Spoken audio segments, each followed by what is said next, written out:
All right. Good afternoon, everybody. Everybody good? All right. Thanks for being here. I'm joined by the Solicitor General of the State of Connecticut, Mike Skold, and we're here to review a number of important decisions that were announced today by the United States Supreme Court. Of course, the United States Supreme Court issued a decision on the birthright citizenship case because I think it's fair to say this is a technical decision, and so I'm going to unpack it in a second. But let me be very clear about what this means and what the Supreme Court said in its decision on birthright. Birthright citizenship and the 14th Amendment is and remains the law of the land right now.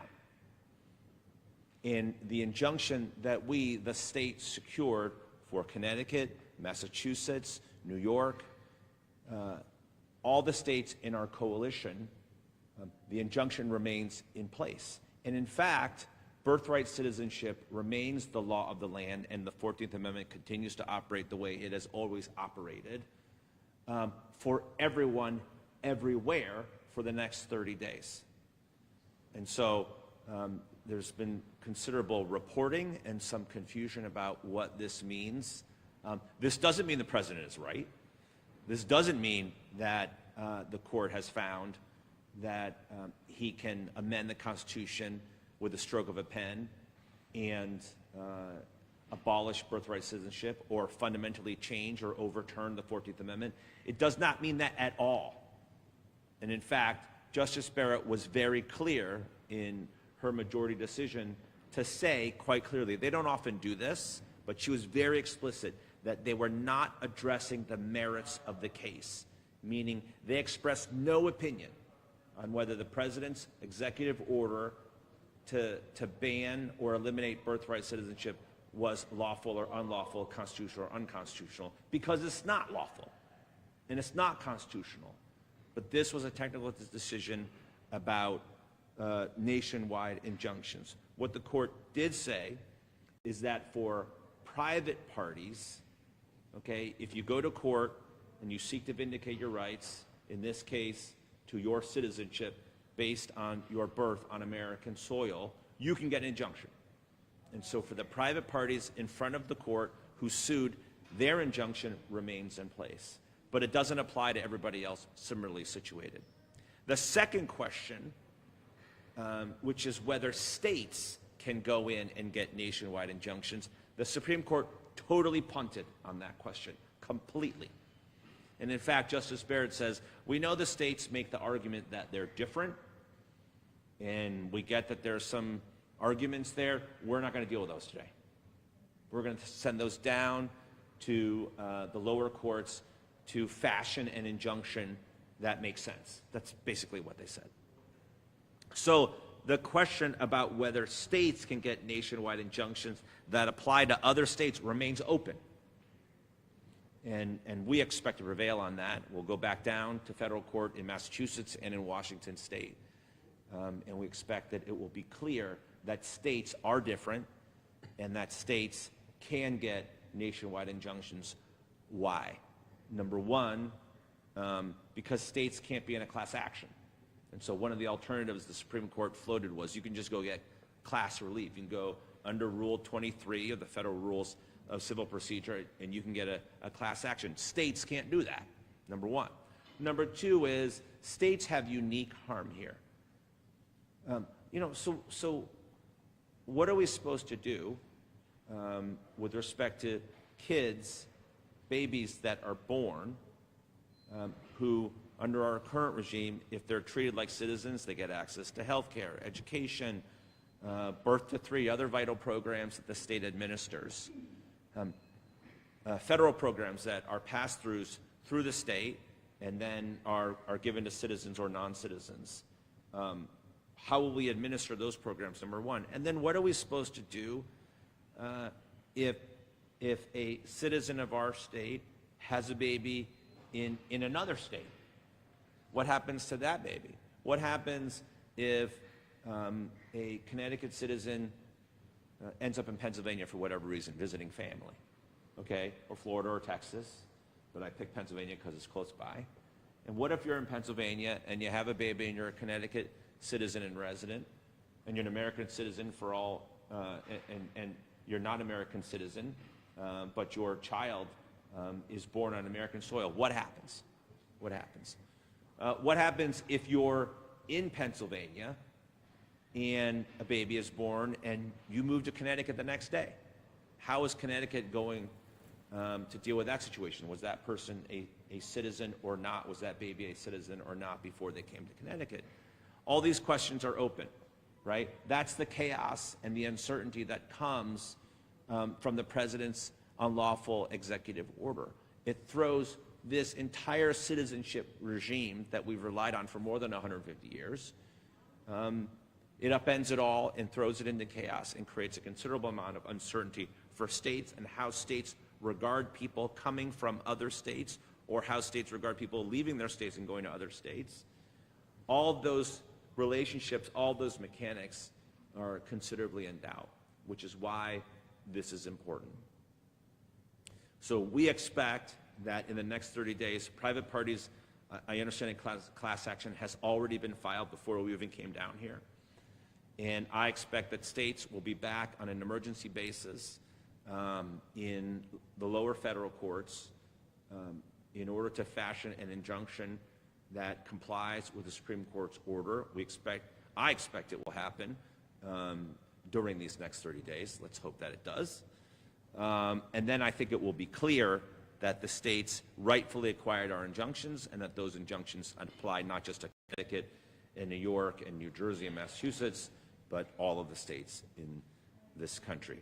Let me just say, just to close, Ronald Reagan said famously that birthright citizenship is part of the essential character of our nation and who we are. And it's really important to remember that this promise, this covenant that the Constitution commits to people who are born here has, since the enactment of the 14th Amendment, always been part of the essential character of who we are as a nation. It is the promise, right? It is the promise that this country made to me and my family when I was born not far from here in Hartford Hospital. It was the promise made to Wong Kim Ark more than 100+ years ago in San Francisco. And the Supreme Court found then, as it should now, that the 14th Amendment means what it says. If you're born on American soil, you're an American, period. I am here not just as your Attorney General today, but I'm here because I am Wong Kim Ark. Thousands of babies who were born and about to be born in Connecticut and across the country, they too are Wong Kim Ark. Millions of Americans are Wong Kim Ark. It's core to who we are. It's the promise, and it's because of that promise that my parents knew that they could make a life here in Connecticut. They didn't have to move. They didn't have to run. They didn't have to worry if they did move and wanted to go to Pennsylvania or Texas or Utah, that we would be treated the same way. They knew that when they put down roots in the Hartford area, it was a good idea for them, safe for them, to sign a lease for an apartment, buy a house, open a restaurant, open another restaurant, hire people, do all the things that immigrants do every single day to power this economy, power this country, and to make it the freest, most just, and most prosperous nation on earth. So that's what this fight is about. Let me just, before I take questions, that's Birthright. There are two other important decisions I want to cover. A big win for the states in the Braidwood management case, and that case was about the Affordable Care Act and about the ability of the United States Preventative Services Task Force on the Department of Health and Human Services to determine that preventative services are covered by the ACA, and the Supreme Court said yes, they had the power to make that decision. They made that decision lawfully and therefore preventative screenings like cancer screenings are covered by the Affordable Care Act. On the other end, a terrible decision in Mahmoud v. Taylor. That's a Maryland case, and it was a First Amendment challenge to a Maryland school board's policy that it has the prerogative to make to include books addressing sexuality and gender and discussion of issues germane to the LGBTQ+ community. This Supreme Court says that parents now have the right to object based on their free exercise rights under the First Amendment, that they have the right to object to those books and the inclusion of those books and those subjects in a curriculum, which I don't have to tell you is a potential disaster, right? I mean, talk about chaos. Now, anybody can step into court and say, based on my religious beliefs, whatever they are, I object to this book and this subject and that subject. It is hard to imagine anything more chaotic and more opening up of litigation than this. And how hard will it be for local public school boards of education, administrators, principals, teachers to do their jobs, to teach our children, you know, to put together curricula that everybody broadly agrees is okay and appropriate for children. I'm not an educator, I'm not a principal, I'm not on the board of ed. I'm not qualified to make those decisions, okay? And frankly, neither are politicians and lawyers in the Supreme Court. This should be entrusted to experts, teachers, administrators, principals, boards of ed to make these decisions.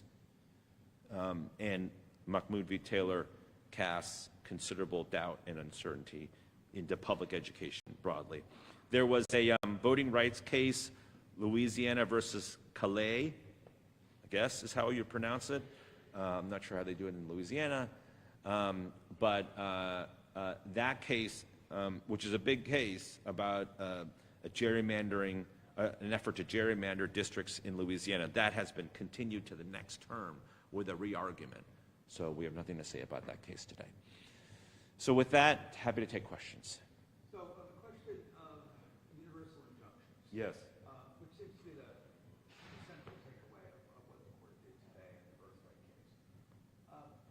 What is the immediate impact of that ruling, that 6-3 ruling, on this case and the other cases that AGs have brought and in some cases have obtained universal injunctions against other executive boards? Yeah, I don't believe it impacts injunctions that have already been entered, and I don't believe that it impacts cases that have already been litigated.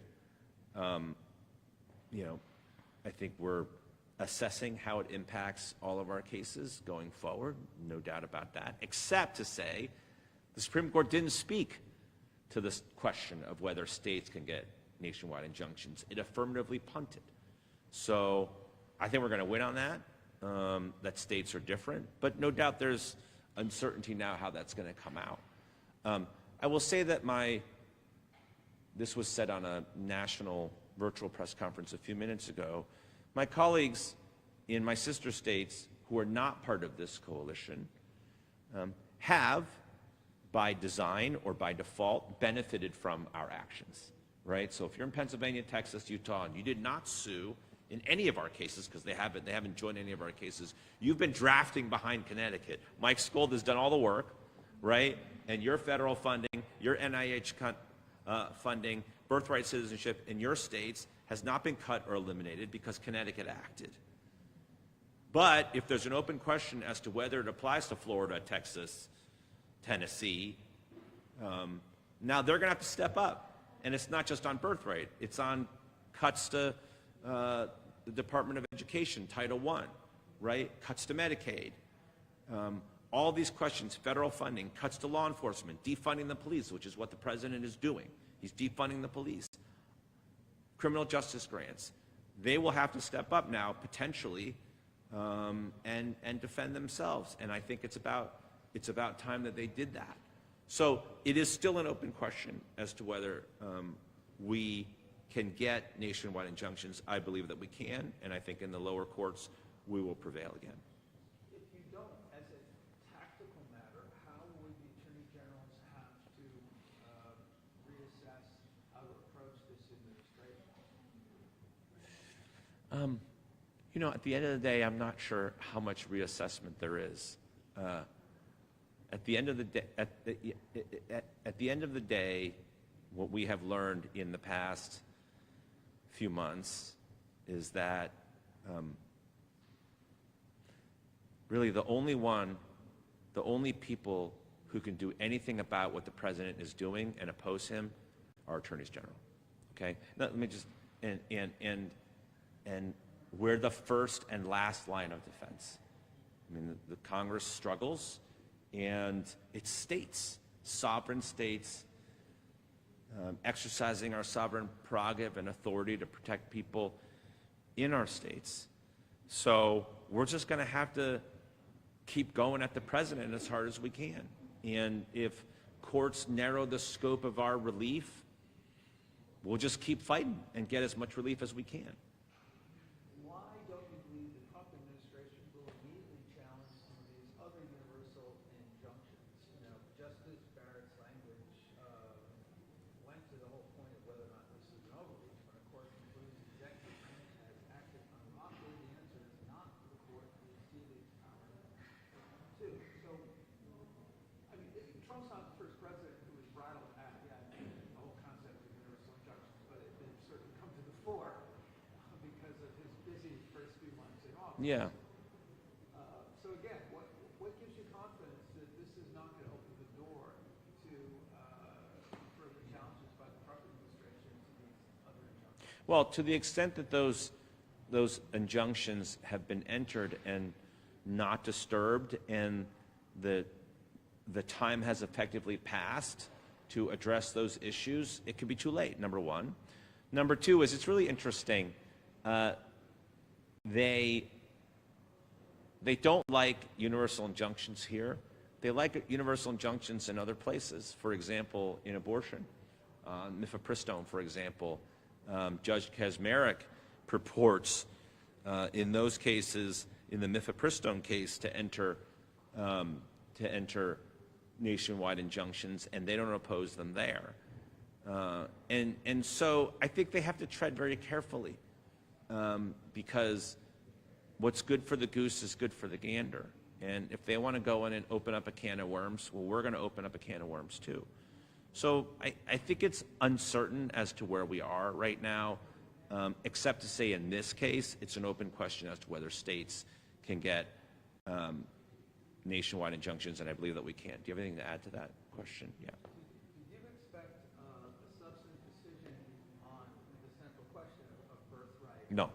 Okay, because it was an emergency hearing, you thought this would be limited? What was the expectation as far as the most you could expect for this? Yeah. This is a not good result on a very limited question, okay? Obviously, I would have preferred a different result. But we knew going in, because the only question before the court was the question of nationwide injunctions, was the question that the government advocated, frankly, and brought before the court, which was whether or not we could get relief for everybody outside of the named plaintiffs and the parties to the case. So the merits question was not before the court.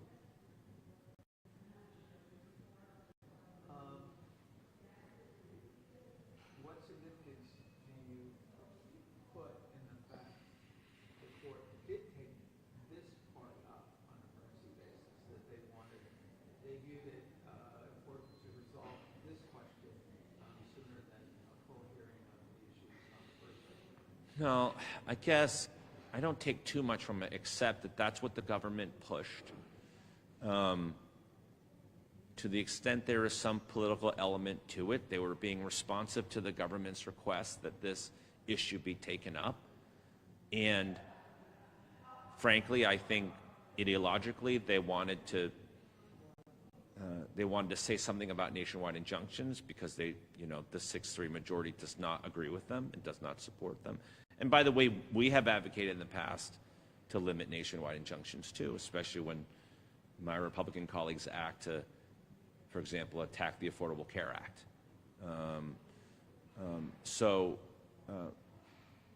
I don't take more than that, except that I think clearly it feels like there was maybe some interest in agreeing with the government on this question, on the nationwide injunctions question, while reserving the ability to not agree on the ultimate question. And my very strong view still today, and I mean this quite sincerely, is that we're going to win on the ultimate question because it's so damn clear. On the Constitution. Yes. But this does come after another decision in the deportation case in which the court did pay great deference to the executive powers of the president. Yes. So put this together with that. I mean, I think the Supreme Court in those cases, two things. Number one, there's still, and I don't want to do too much defending of a Supreme Court that I don't much agree with these days, but I think in those cases, they've said quite clearly that people are entitled to due process rights, number one. But I think the deference is in the conduct of a power and authority that has been entrusted to the executive branch, and that the states delegated to the federal government. And that's very different than the 14th Amendment, which is like bedrock, right? Bedrock constitutional law that is adjacent to, or really part of, the Bill of Rights. And that applies to everybody by operation of the Constitution and isn't particularly entrusted to him or anybody else. It's a fact that the Constitution establishes if you're born on American soil, you're an American. So I think it's a different constitutional character, a different issue. One's mechanical, I think, on the immigration issue, and one's foundational. So is it correct then that the next step is there's a full hearing before Judge Sirot? Can I guess that was his decision on it? Okay. Yes. And then let's say he does agree with the position, as you say, it appears to be quite obvious under previous precedent and exceptions and how it applies to everybody. What then happens? Then there's a full appellate process before the Supreme Court. It could be And I think the merits question then goes up if the government appeals a decision by the lower court judge on the merits. It'll go through the normal appellate process. Yeah. So it goes back to the way it was supposed to go, right? So he'll make a decision, a judgment on the merits, and if we win, and I believe that we will, then the government will have to appeal and it'll go to the First Circuit, and then if we win there again, or if we lose, it will go up to the Supreme Court. So what happens if the Justice Department pursues enforcement of the executive order in the states that have not obtained the states that were not parties to the litigation? Is there a chance that sometime this summer that a child born in Texas may not have the same citizenship rights as a child born in Connecticut? I'm not sure if it's the Department of Justice and how they would pursue enforcement of the order. I think that they're going to, DHS is going to provide guidance as to how states are to deal with these issues. So I'm shadow boxing a little bit as to how this might go down. But yeah, there's considerable uncertainty for people that are born. Let's not. DHS or the DOJ? Yeah. The administration says, Yes. we have an executive Yes. order that appears to be enforced. A great deal of uncertainty. Yes. Which is why there's a great potential for chaos,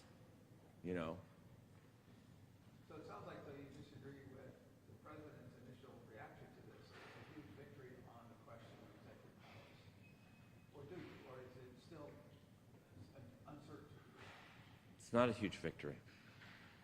He hasn't won on the ultimate question. No, on the question of executive power and injunctions, not on the birthright issue. No, because they didn't address executive power. They addressed relief and how broad relief can be. We still have our relief. I still won.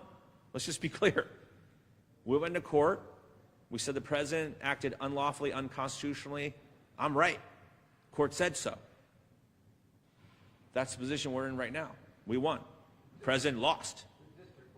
That's right. That's the only court so far that's opined on that question.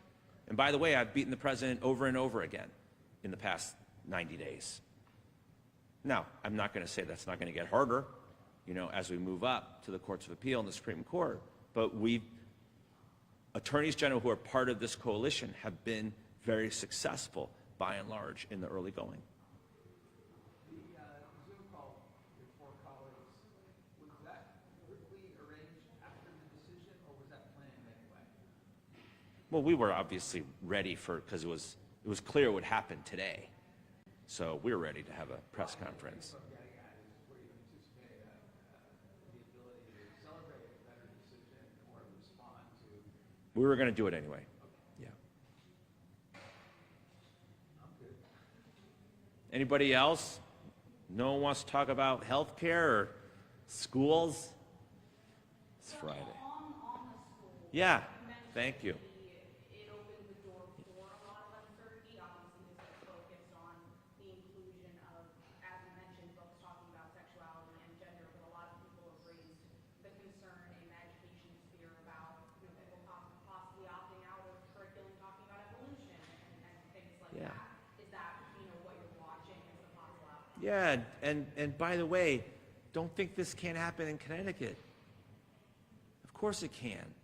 I think a few years ago, well, it happens all the time, but a few years ago in Guilford, there was a real effort to dramatically change the curriculum and the way that the Guilford Board of Education puts together its curriculum, what it includes.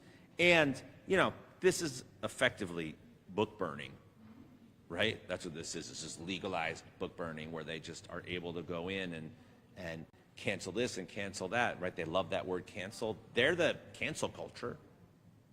Canceling people, canceling students, canceling families, canceling neighbors. That's what this is about. Are there people in Connecticut who agree with this decision? Of course there are. And they're going to be aggressive. And this is going to get ugly. How does Connecticut respond to that? It's going to be very challenging for boards of ed. And I think we're still assessing what the decision says. And like with all these decisions, it will get tested. And the contours of what it means will get tested. And people will pick at it and bring challenges, and we'll see what happens. So you don't have an immediate take on what a parent who claims to be aggrieved by some of the books we presented that they can demand, that's unclear. You mentioned Guilford, that was resolved politically. It's clear that it opens the door for those parents to take action, and that those parents anywhere, Maryland, Connecticut, anywhere, will be able to bring a First Amendment challenge. And whether it's sustained or not, I don't know, but this opens the door for that. And is part of this is part of a larger dismantling of public education. I think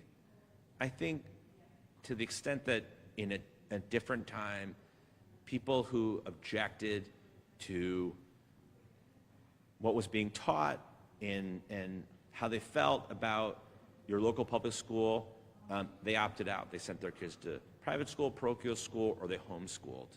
Okay. Now you have this virulent, right, movement to actually go into public schools and destroy them from within.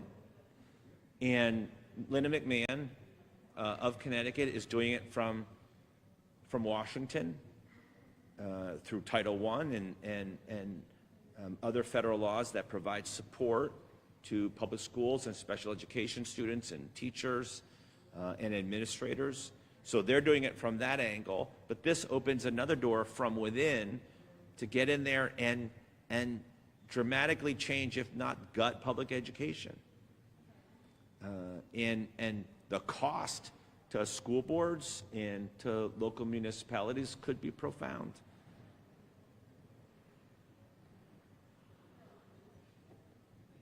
Thank you. All right, thanks everybody. Have a good weekend.